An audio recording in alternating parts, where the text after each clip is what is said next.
していただきます。よろしくお願いします。お願いします。意外と技術動画僕が出すの久しぶりな気がするな。ずっとやってなかったですね。すいません。今日はサブいろいろやってきたんですけど、時々オール系の動画やってると台上バックドライブですか、あれがどうやったらあんなに速く打てるんですかみたいな質問をよくいただいてたので、今日はそれやっていこうと思います。あくまでも僕のやり方です。正しいかどうかは分かりません。なので、参考になる方は参考にしていただいて、一発で抜き去るようなね台上バックドライブを時々でも打てればいいかなと思いますので、ちょっとお手伝いよろしくお願いします。お願いします。やっていきます。まあいいや、適当に短い話します。回転は何でも。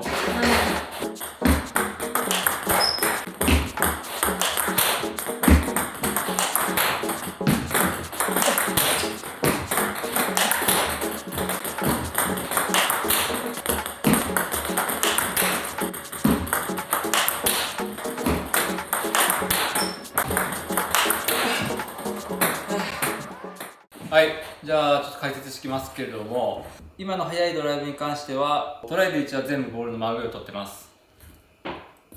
はい、で足出して目線下げるとかいうのはチキータとか大丈夫バックドライブ共通で意識はしてるんですけれども、自分が一番気をつけていることは力を入れて手首を内側に入れないことですね。やるぞって言ってこうやって準備するんじゃなくて、極力当たる瞬間まではリラックスした状態でただ面を真下に向けて目線を合わせることしか考えてないです。内側に入っているように見えるのはおそらく肘が出てるからですね。手首だけでこうやって持っていくことは僕の場合はあまりしてないです。そこからボールの真上を取って振り抜いてるんですけれども、振り抜くときに、振り抜く方向はどちらかというと後ろに振り抜いてます。変な顔してない今何言ってんだこの人みたいな顔してるけど、イメージですから。前に速いボールしたいからって言ってこういう風には振ってないです。どちらかというともう当たったら力抜いてスイングすると勝手にヘッド回るので、回った瞬間にバンって後ろに戻すようなイメージだから、後ろにこうやって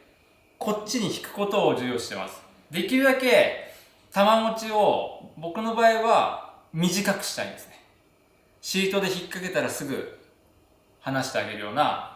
イメージで自分の場合打ってます。中には食い込ませてしっかり掴んで前に飛ばす人も絶対いると思うので、そこはもう感覚的に何がいいかっていうのは人それぞれだと思うんですけれども、僕の場合は力抜いてボールの真上取れる状態で面を作ってあげたら、目線合わせて、あとはボールで取ろうとした瞬間に当たったなと思ったらすぐこういう風に後ろに引くようなイメージでスイングしてます。結果ここで止まったりしてますけど、こうは多分なってないと思うので、このまま引くようにしてます。ちょっとゆっくりやってみます。ここら辺にお願いします。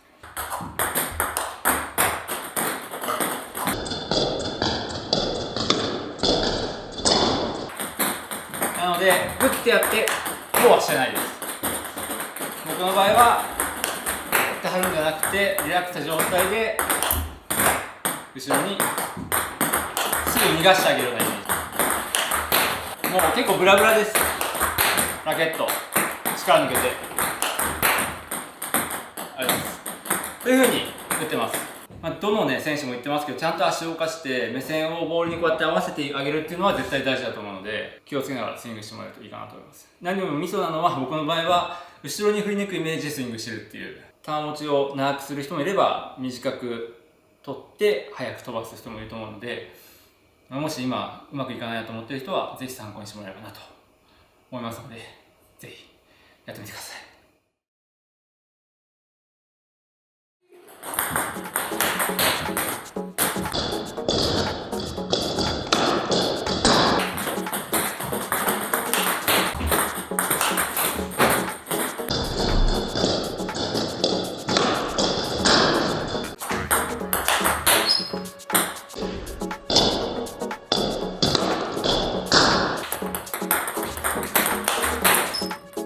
はい、終わり。参考になった方は、いいね、チャンネル登録よろしくお願いします。